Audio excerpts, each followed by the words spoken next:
Hello, welcome to Thoroughly Played Games.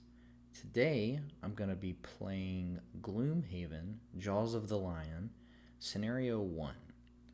Going to be playing solo but controlling two characters, the Demolitionist and the Hatchet. Going to read this introduction and then we'll flip over to Scenario 1 and jump right in. It will be good to get back to the Sleeping Lion. After a fortnight going up and down the still river, chasing a bad lead on a missing blacksmith, you can almost feel the warmth of the inn's hearth when Gloomhaven's walls come into view. You are almost home. To be fair, it's not just the blacksmith. An alarming number of people within the poorer district of the city have gone missing. Usually nothing comes of it, though. Just another poor soul forgotten out here on the edge of civilization. The blacksmith's wife, Sandy, however, managed to somehow scrape enough money together to hire you to find her husband. You're not sure where the money came from, but no matter the source, it couldn't have come easy, which makes it doubly painful to return to the city empty-handed. True, Sandy was a little light on her payment, but you were the Jaws of the Lion, one of the most well-known mercenary groups in this backwater dump of a town. Surely it can't hurt to take a charity case every once in a while. Getting good jobs is about maintaining a reputation after all, which is why you really need to get to the bottom of this and not return to the widow with nothing but calluses on your feet.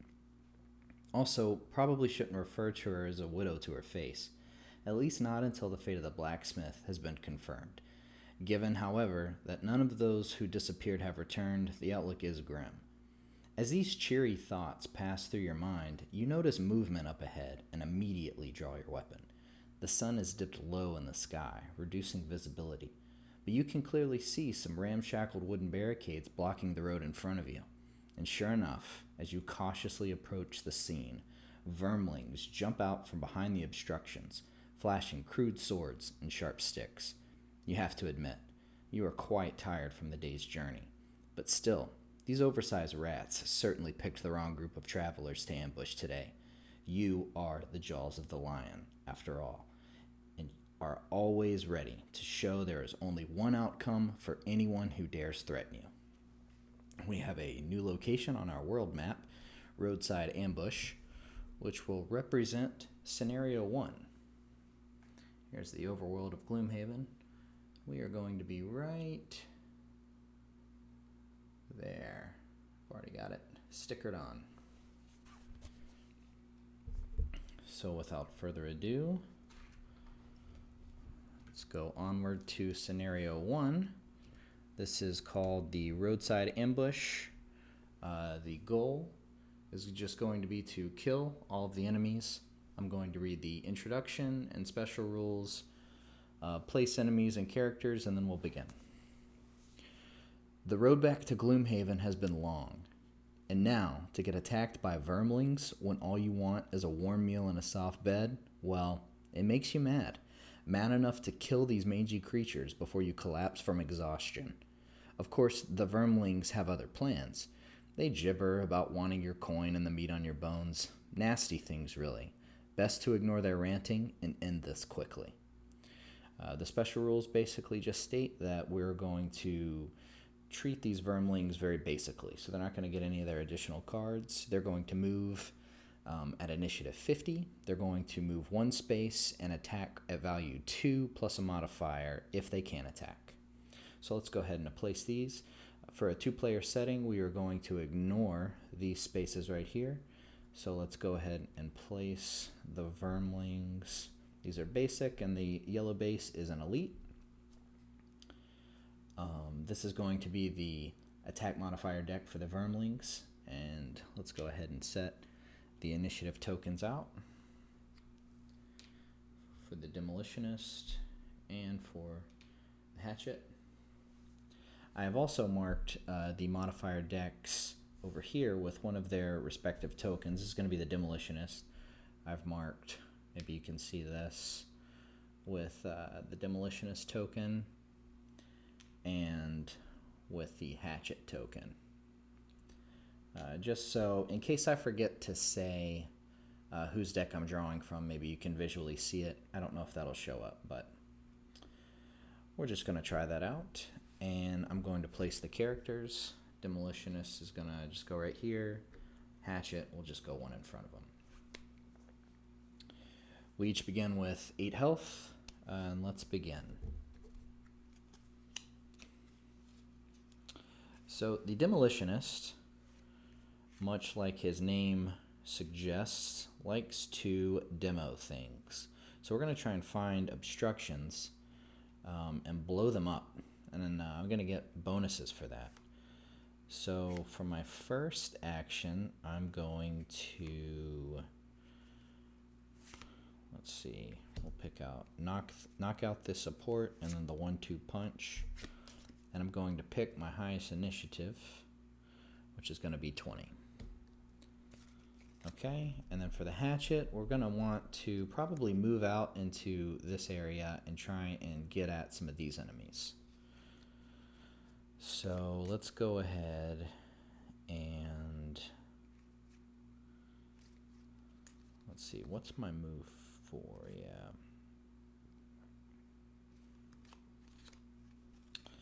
we'll just do these two.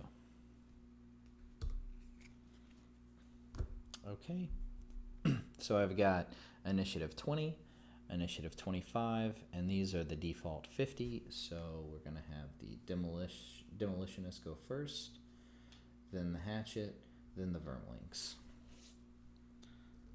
Alright, so for the order of operations I'm going to be doing this, I'm going to be doing knock out the support first. I'm going to be taking the bottom action of that. So I'm going to move 2, destroy an adjacent obstacle, and perform strengthen on myself.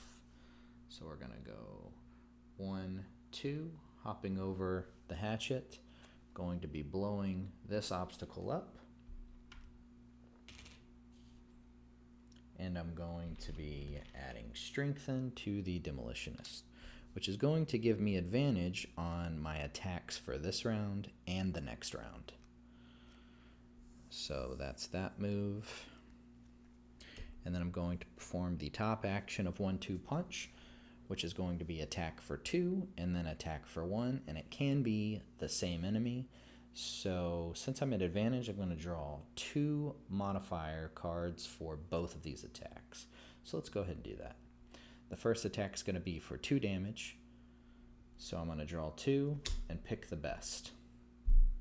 Alright, so I got a 0 and a 1, so 1 is going to be the best. So that first attack is going to be for 3 damage.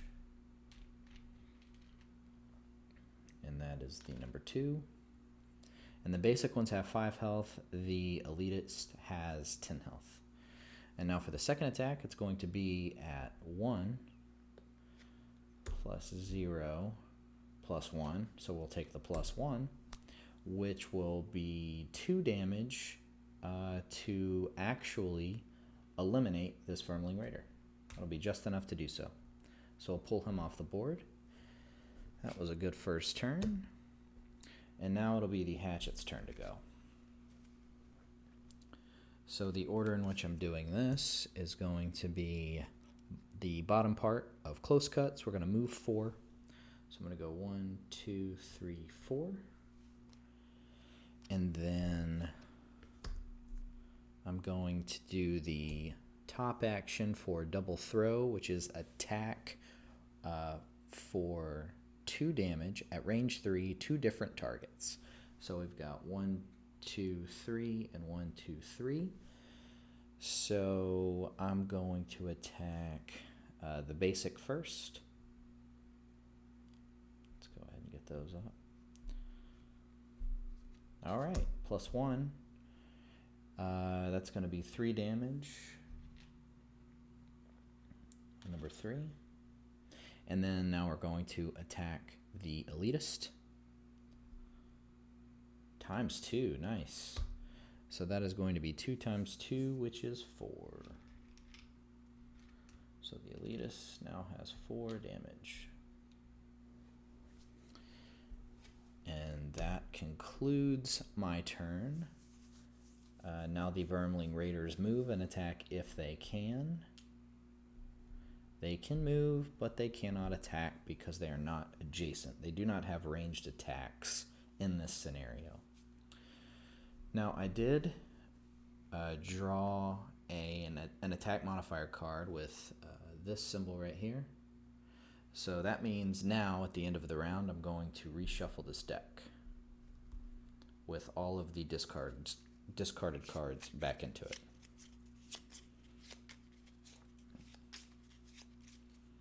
And if the other decks do not have that symbol, then they will just remain as they currently are. Okay. Let me make sure they didn't have any. They did not. Okay, so now we just go again. The Demolitionist, I'm going to pull his cards first. What am I going to try and do with him? I want to blow more stuff up.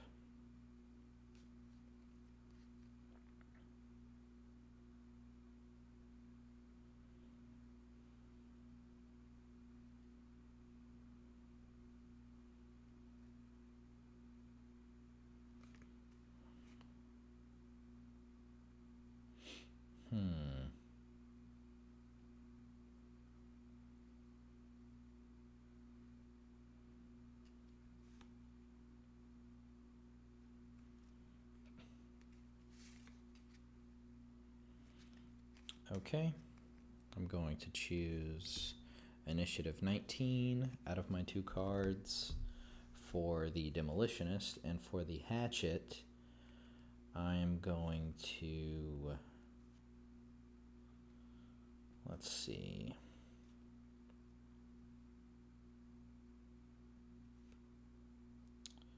wouldn't mind muddling all of them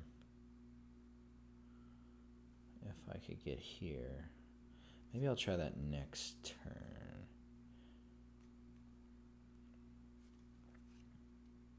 I don't need to heal.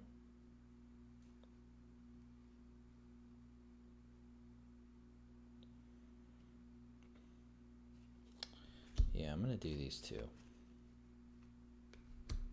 So I've got 19 initiative, 24 initiative, and 50. So the initiative is going to stay the same. So we're going to go ahead and go with the Demolitionist. I'm going to do the bottom portion of Implode, which is going to move 2 and then destroy 1 obstacle within range 3. So I'm going to go 1, 2, and then I'm going to destroy this obstacle right here. Destroying the obstacles just means you can pass through them. I don't actually get any cool status for that. I enjoy blowing stuff up because I'm a Demolitionist.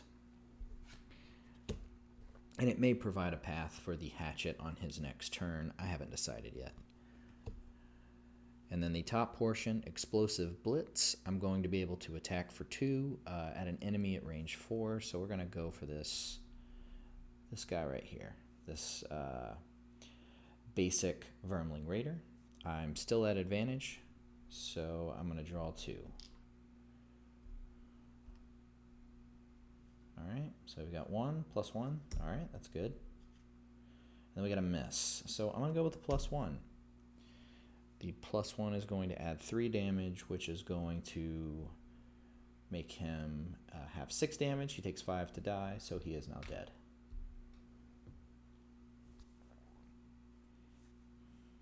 Okay. Now it's going to be the Hatchet's turn. I'm going to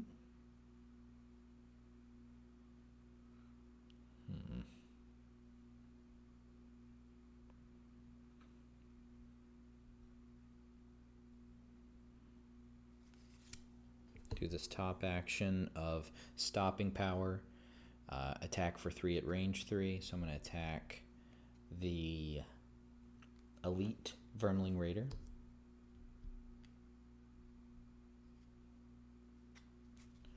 For +0, but for 3. So I hit him, so I've got him at 7 now. And he's 10 to die.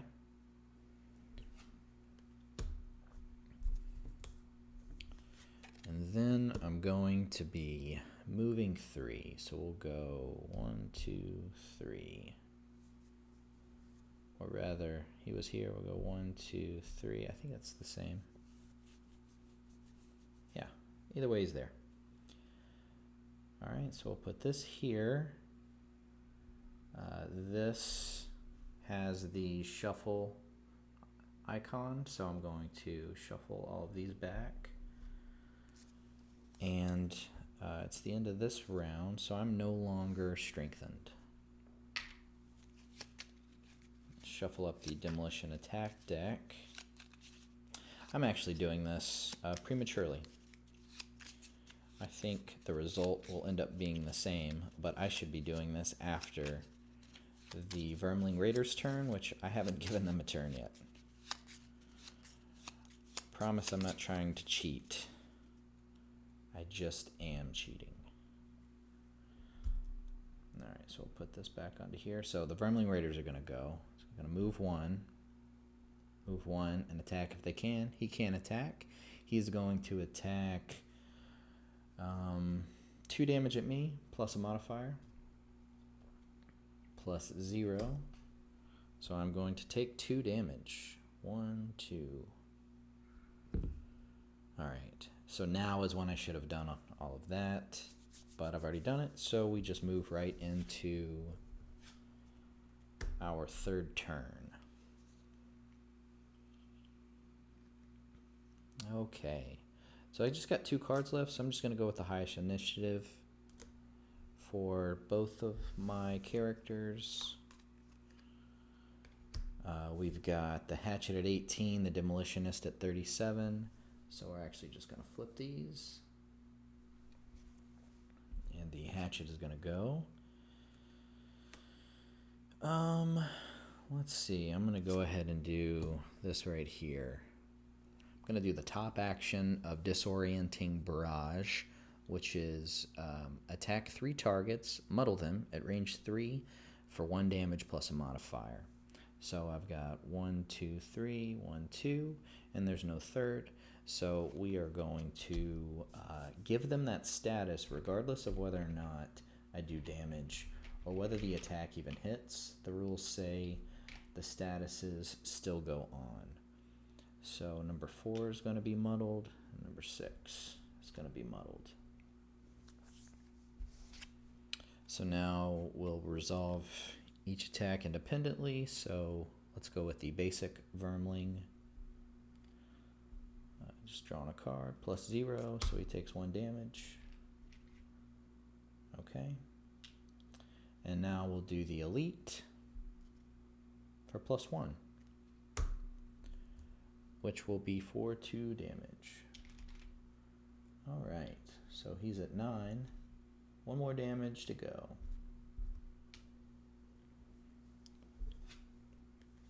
And then for my second card with the Hatchet, I'm going to move, probably not 5. I think I'll just move maybe to right there. Just keep a healthy distance from this guy. And that's going to be my turn. Now the Demolitionist is going to go.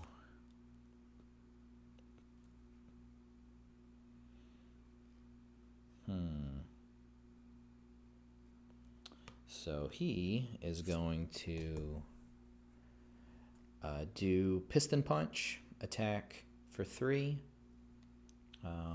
with a modifier. So let's go ahead and do that. So 3 plus 1, 4. Nice. He only needed 1 damage, so he is dead.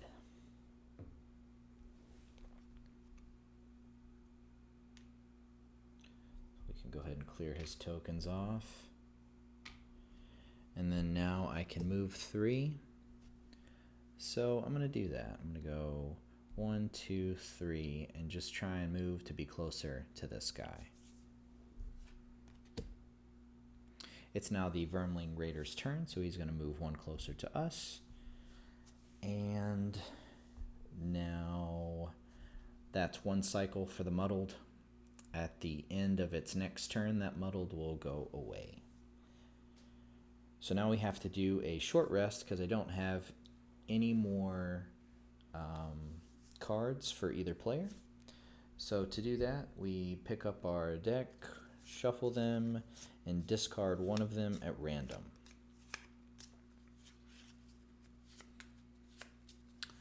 Alright, so we're going to go ahead and do that for the Demolitionist.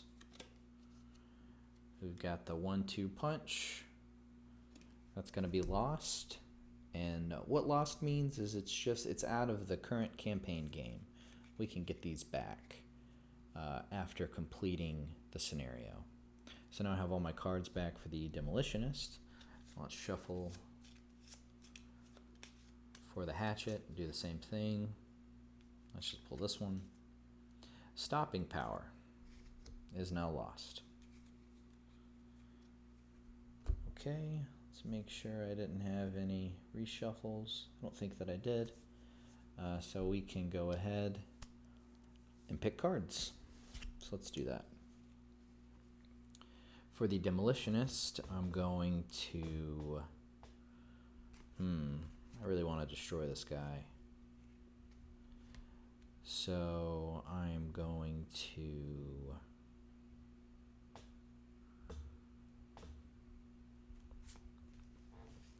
try and do this one more time. I've got knockout support.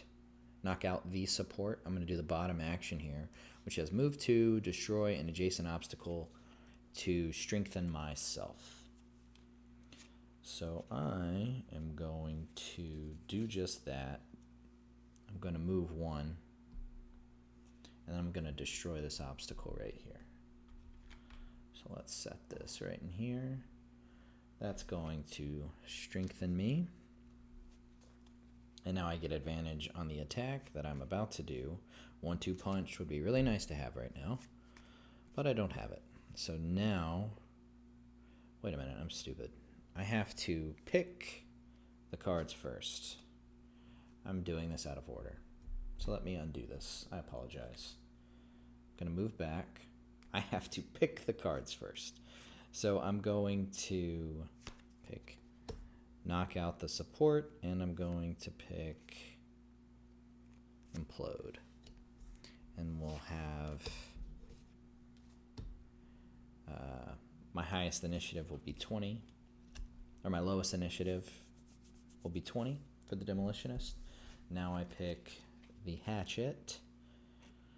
I think I'm okay doing a ranged attack.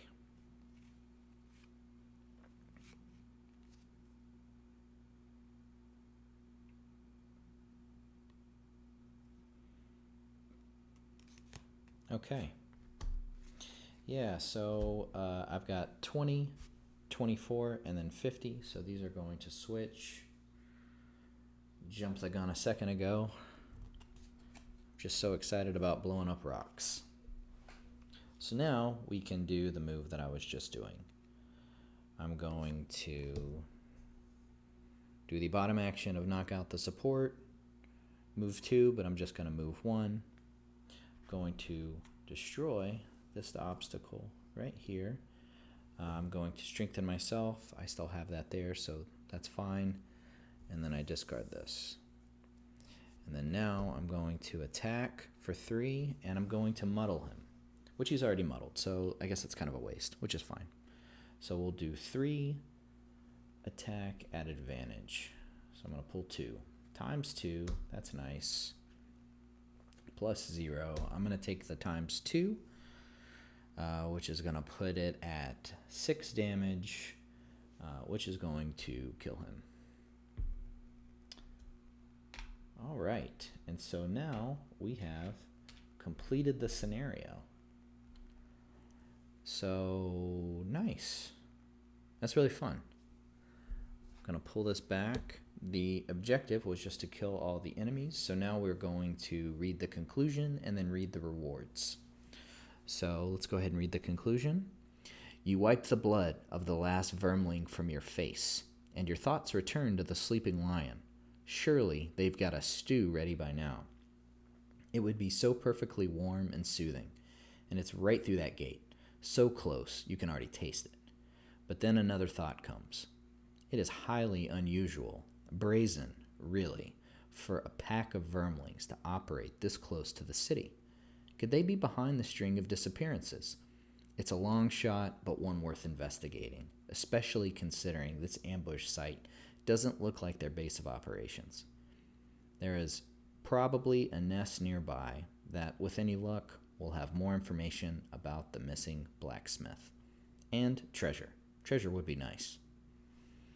All right, so then the rewards are going to be a new location called A Hole in the Wall. We're going to add that to our map, which I've actually already added. It's going to be our scenario number 2. It's going to be just a little ahead of the road. So this is our big world map, and this is where we're going to be in relation to the Gloomhaven world map. Thanks for watching. That concludes Gloomhaven Jaws of the Lion Scenario 1 playthrough. Please stay tuned for Scenario 2.